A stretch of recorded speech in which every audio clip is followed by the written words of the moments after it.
Olá pessoal, para você que não me conhece, meu nome é Ângelo.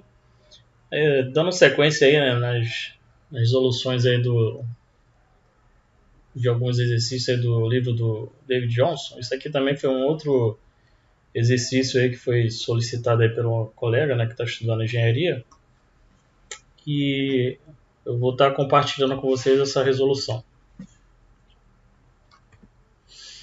Então, o exercício aqui é o seguinte, né, esse 9.22 ele pede para calcular a tensão V, né, para um tempo maior que zero. Ou seja, a expressão matemática, na verdade, né, que se pede aqui determinar a expressão matemática que vai modelar o comportamento da tensão no capacitor em T maior que zero. Né? O T maior que zero é o estado em que a chave aqui ela sai dessa posição aqui inicial para essa outra posição, né, que está indicada aqui. E ele diz o seguinte, que em T0-, ou seja, quando a chave aqui estava ainda conectada aqui, né, esse ponto, né, vamos considerar aqui que aqui é o nó de referência, né, de referencial zero. Então, quando a chave estava conectada aqui ao referencial zero, então o sistema ele atingiu o seu estado de regime permanente, ou seja, tanto o capacitor como o indutor atingiram aí sua condição de estabilidade, né? Logo, analisando o circuito, né, no instante anterior à chave ser fechada, né, ou seja, que quando essa chave ela comuta, ela insere aí esses dois elementos aqui ao circuito. Né. Então, antes de analisar o circuito em T maior que zero, a gente analisa ele em instantes antes da chave ser comutada. E nessa condição inicial, a gente percebe que o circuito ele vai ter essa configuração aqui. E nessa configuração também é possível verificar que não existe nenhuma fonte, né, nem de corrente nem de tensão que possa aí, né, contribuir aí na armazenagem aí de energia, né, nem no capacitor nem no indutor.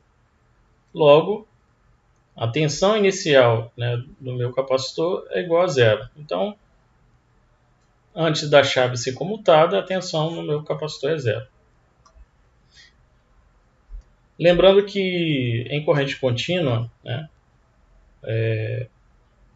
um capacitor que não esteja carregado, né, ele vai se comportar como um curto, e o indutor ele vai se comportar como uma chave aberta.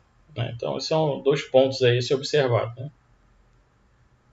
Então, agora analisando o circuito em T maior que zero, que é o momento em que a chave ela é comutada, então nós teremos aí essa configuração aqui. Eu tenho duas malhas, sendo que eu preciso, né, o ideal não, na verdade o ideal é que a equação diferencial que vai ser extraída aqui do circuito, ela tende, assim, quem estiver analisando, o ideal é que ele tente direcionar essa equação diferencial a envolver a variável que se deseja calcular. Porque é claro que vai ter circuitos que vai ficar um pouco difícil de fazer isso, mas é sempre bom, numa primeira tentativa, sempre direcionar, estruturar lá a equação diferencial envolvendo ali a variável que se deseja calcular, porque aí evita cálculos desnecessários. Então, nesse caso aqui, eu defini aqui dois sentidos de corrente em cada malha, né? Além da corrente aqui nesse ramo aqui onde está o capacitor. Então, eu considerei aqui uma corrente I1, né, no sentido anti-horário, uma corrente I2 também no sentido anti-horário. Eu poderia considerar no sentido horário? Poderia. Né? Isso aqui esse sentido é arbitrário. Né? Eu fiz assim porque eu achei mais coerente, né? Considerando que o que se convenciona é que a corrente ela sai do polo positivo. Né? Isso é a corrente, isso é o sentido convencional. Né? Então, considerando que a única fonte, né, de tensão, né, que possa fornecer energia para o circuito é essa aqui, então eu considerei que a corrente está nesse sentido aqui. Né? E aqui no caso da corrente no ramo do capacitor, eu considerei nesse sentido, porque o programa já define a polaridade da tensão nos terminais do capacitor. Então, como é um componente passivo, né? Então eu já falei sobre isso em algum vídeo, vocês podem pesquisar aí na playlist.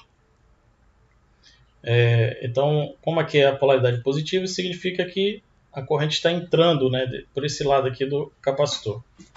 Então vamos lá. Analisando a malha 1, o que nós temos aqui? Na malha 1 eu tenho aqui o resistor de 2 ohms em paralelo com o capacitor. Então eu tenho essa equaçãozinha aqui, que a tensão V, né, eu já estou colocando aqui na variável que eu desejo calcular, que é o V. Então V menos 2 vezes I, né, que é a tensão nos terminais desse resistor, ela é igual a zero.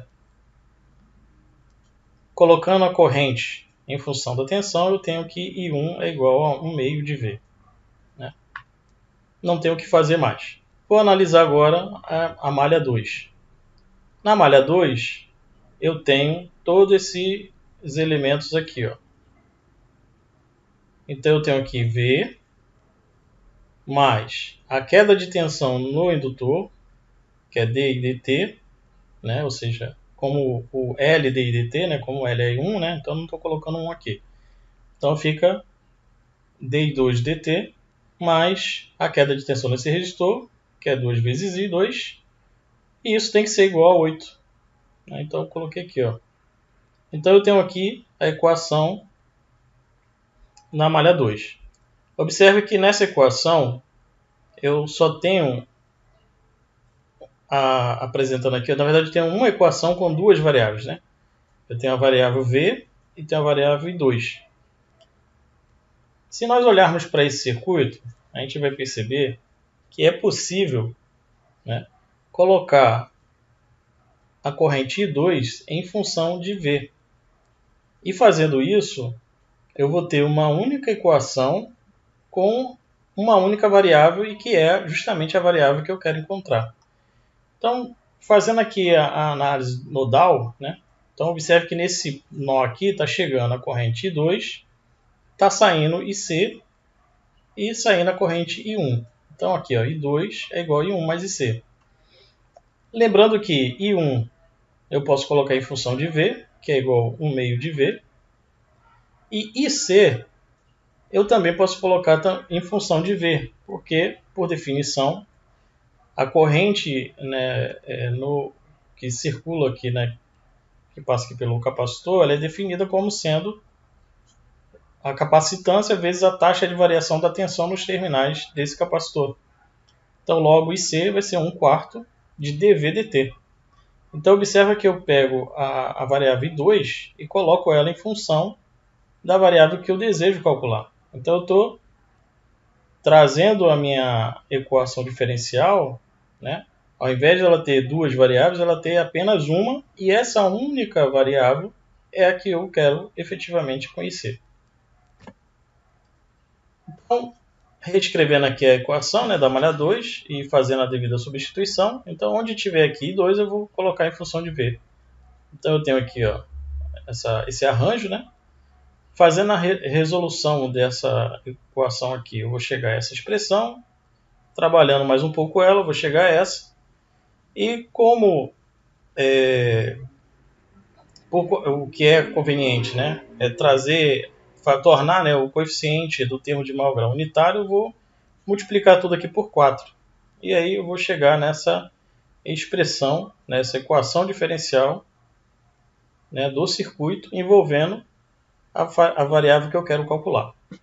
Como eu tenho aqui uma equação diferencial de segunda ordem, né, então, como já foi dito algumas vezes, né, a equação diferencial, seja ela de primeira ordem ou de segunda ordem, ela sempre vai ter uma parte homogênea ou natural, que está relacionada ali à resposta transitória, e vai ter ali uma resposta forçada. Né? Nesse caso aqui, como é uma equação diferencial de segunda ordem, a gente usa a equação característica, né? Que é um polinômio aí do segundo grau. E aí nós igualamos ele a zero. Normalmente nos livros vocês vão encontrar lá, na equação característica, a letra S. Eu costumo usar a letra R. Eu faço isso porque a letra S pode ser confundida aí com a transformada de Laplace. E não é isso que a gente está aplicando aqui no momento, entendeu? Então eu prefiro usar a letra R ao invés de S, tá? Mas quem quiser usar o S, fique à vontade. Então aqui eu tenho um polinômio de segundo grau e, como normalmente os polinômios de segundo grau, né, que é uma equação de segundo grau, eles são resolvidos usando aí a fórmula de Bhaskara. Então eu chego aqui nesse resultado, né, que as raízes, né, elas são complexas, né, elas são conjugadas complexas. Por isso que aqui está R, né, igual a menos 2 mais ou menos J2, né, porque são duas raízes distintas, né, só que são conjugadas, né. Para a resposta aqui, né, homogênea, tendo raízes complexas, isso sugere como solução, né, como uma equação, né, que será a solução para essa equação diferencial, né, homogênea ou natural, é essa expressão aqui, que é uma exponencial menos elevado a 2, né, que é essa parte real aqui, multiplicando aqui uma constante, multiplicando a função cosseno, né, seria o ômega t, né, só que esse ômega é dado pela parte imaginária, né, mais uma constante 2 aqui, né, seno de também, que seria o beta, né. Aí, em alguns livros você vai usar o beta aqui alfa, né. Então, a estrutura da resposta homogênea é essa aqui, ou solução natural, né. Depois eu vou corrigir aqui. Deixa eu só fazer uma correção aqui. Só fazendo uma correçãozinha, né? Que aqui estava solução natural, mas na verdade ela é solução forçada. Então, aqui nós obtivemos aqui, né, a solução natural, né, que depende apenas da topologia do circuito, dos componentes que estão ali inseridos. E agora nós vamos aí encontrar a solução forçada. Então, como é que se calcula a solução forçada? Olhando para a equação diferencial na sua forma completa, né? Então, a solução forçada ou particular, né, como é usado o termo na matemática, no cálculo, é nós olharmos aqui para o segundo membro e testar uma possível solução, olhando para o que está aqui, né, no segundo membro. Então, veja que no segundo membro eu tenho uma constante. Então, se eu tenho uma constante, isso me sugere que uma solução forçada é também uma constante. Então, quando eu aplicar esse valor constante nessa equação diferencial, ela tem que me dar como resultado essa resposta aqui. Então, considerando aí o meu valor, né, a minha hipótese, né, de solução forçada, eu chamei aqui de VF, que é uma constante, e eu apliquei aqui substituindo o V na equação diferencial. Então eu tenho uma derivada de segunda ordem de uma constante, que é zero, mais uma derivada de uma constante também, que é zero, e aí me sobra apenas 8VF igual a 32. Então quando eu faço isolando os termos, né, eu tenho que a minha solução é igual a 4. Então o que isso quer dizer? Que a minha resposta forçada é 4. Em outras palavras, eu posso dizer o seguinte, que quando o sistema atinge um novo regime permanente, a tensão final do capacitor é igual a 4 volts. Tá? E aí, com base agora nessas duas soluções encontradas, eu monto a estrutura para a solução completa, que é a solução, ou seja, que é a equação matemática que vai modelar o comportamento da tensão nos terminais do capacitor, que é a tensão V. Então eu tenho a tensão V era igual a minha solução natural, minha resposta natural, ou homogênea, né? Mais a minha resposta forçada, que é 4. Observe que eu ainda tenho alguns termos aqui que precisam ser identificados, que no caso é o B1 e o B2. Como eu tenho uma única equação com duas incógnitas, né, dois valores a serem encontrados, eu não tenho como resolver isso com uma única equação, né? Então, um artifício utilizado é o quê? É criar uma nova equação que envolva essas duas variáveis aqui. E uma maneira de fazer isso é aplicar a derivada dessa expressão aqui. Então, quando eu derivo essa expressão, eu vou chegar nessa nova equação aqui. E agora eu tenho duas equações, duas variáveis. O sistema é possível de ser resolvido. O que me falta agora para realmente conseguir chegar à solução, né, dessa análise? Eu preciso conhecer essas constantes, né?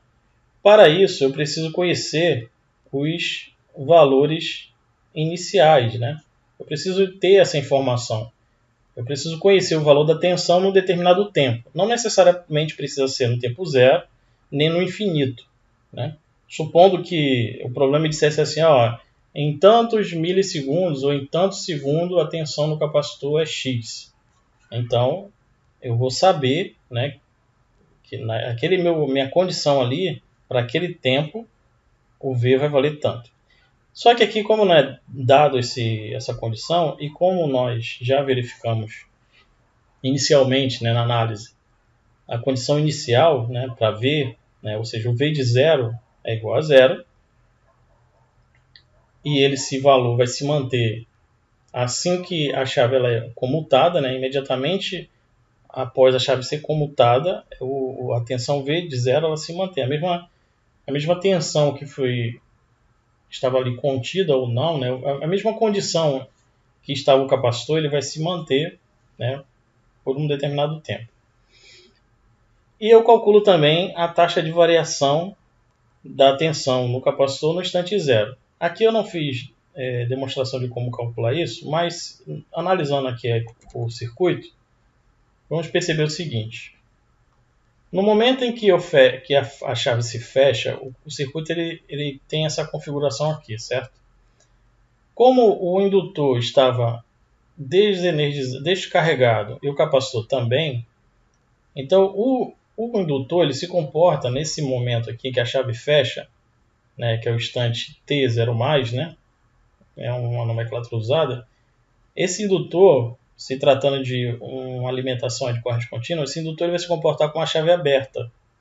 Então imagina assim, tira uma foto, né, desse momento. Então você tem uma chave aberta aqui e aqui um curto. Então se eu tenho um curto aqui, eu anulo esse resistor, né, porque eu tenho um curto. Se qualquer corrente que estiver circulando aqui, ela vai preferir passar pelo capacitor, não pelo resistor. Porém, como eu tenho aqui um circuito aberto, né, então eu abro o circuito aqui, então eu não tenho corrente circulando nesse ramo. Logo, eu não terei, no instante zero, uma corrente circulando no capacitor. Se eu não tenho uma corrente circulando no capacitor, isso quer dizer que meu I0, meu IC de zero mais, ele é igual a zero. E se nós lembrarmos da definição da tensão da corrente no capacitor, né, tomando como exemplo esse carinha aqui, eu seria algo assim, ó, seria 4 vezes I0 igual a dV/dt. Como o I1 é zero, então o meu dV/dt também é zero. Então, nessa condição aqui inicial, a minha taxa de variação é zero. Beleza?